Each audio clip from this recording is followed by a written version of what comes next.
guys, it's time to showcase another painting. This one is a 12-inch by 12-inch canvas.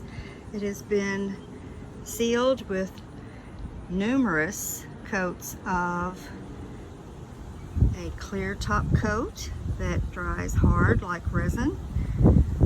And given that I have put numerous coats on, it looks exactly like resin. I'm getting close to show you all the gorgeous details. There is a video on my channel showing how I made this painting. If you're interested, you can search my videos and find it. I'm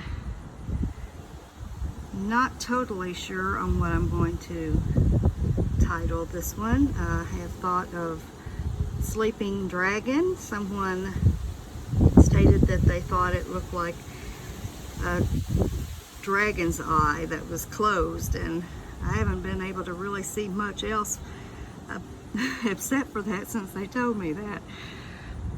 But it's got some gorgeous details. I'm not sure if you're able to see, there is a metallic sheen to it. I've waited until the sun came out to try and pick that up for you guys.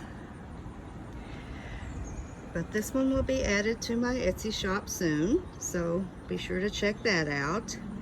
I'll be having another paint party probably today, so I hope to see you then. Enjoy the rest of your day. Bye.